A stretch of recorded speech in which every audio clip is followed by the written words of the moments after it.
Alright, I want to talk about statism.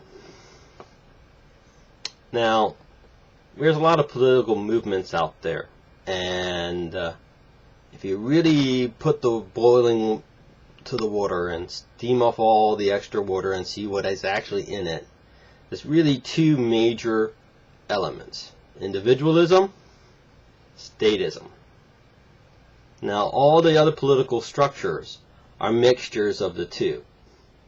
Pure individualism is represented by anarchists.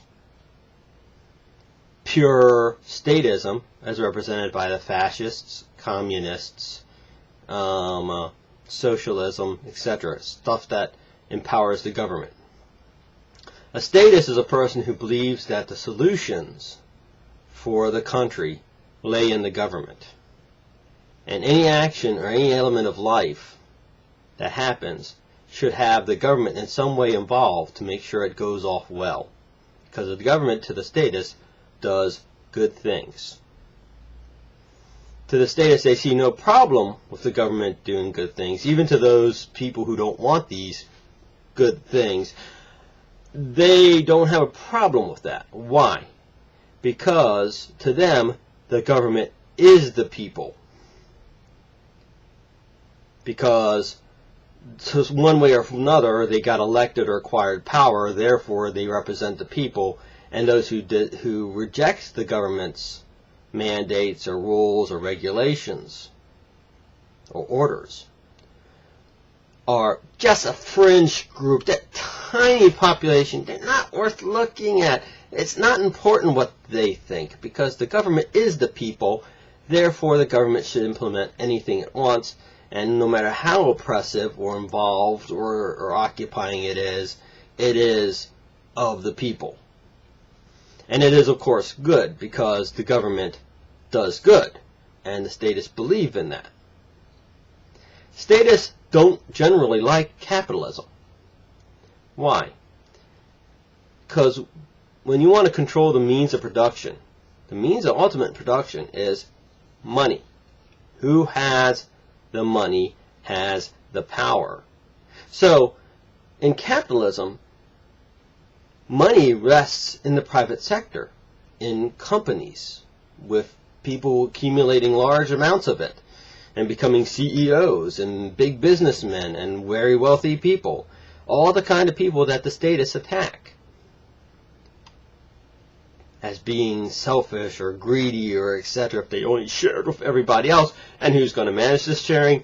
The state will manage the sharing. So, how do you get past this? Well, both political parties have statists in them. The Democrats have more of them than the Republicans, but they both have statists. They're just not as radical on both sides. You have the blue blood Republicans who push for government interaction with business and government military and government and other functions, security and government, a larger government in regulation of language, foul language, or pornography, or commerce. Then you have the statists in the Democrat Party who believe in the state controlling what you eat, where you get your health care, what kind of health care you get, how many children you're going to have, what kind of fuel supplies you're going to use, etc., etc., etc. Even up to how many hours a day you're required to exercise in some countries. Now, there's been a major problem for the individualists, the ones who believe that the state does not represent the people. The state represents those who got elected, not the people as a whole. And as such, the people have to be more empowered. That's why they love capitalism, because it puts the money in the hands of the people, whereas the statist prefers the money to be in the hands of the government, who they believe is the people, whereas the individualists believe that the people are the people and the government is this other entity that has elected officials but does not necessarily represent the people. How can the individualist get the status out of power? Well, here's the problem. The only way you can remove power from the government is by enacting rules in the government that restrict the government. So you have to elect anti-statists into a position of statist power so that they can remove power from the statists and return it to the people. But to do this, when they get there, what happens is by removing power from the state, they are in fact also removing power from themselves because they are now in the position of the statists. And most politicians' primary goal in life is to get reelected. Their goal is not to necessarily represent the people, save money, or run the government efficiently. Their goal is to get reelected. Their goal is to accumulate more power. Their goal is to expand their amount of power, thus expanding the power of the state, and thus expanding statism. The individualist is the outsider. The individualist is the oppressed minority. They're the ones who want the state to have less power, but it's hard to do that because you have to do it through the state. You got to elect people who will actually take power from them instead of going back to their constituents saying, "Look how much money I got you. I got money for blah blah bridge. I got money for the poor and needy. I got money to save this forest."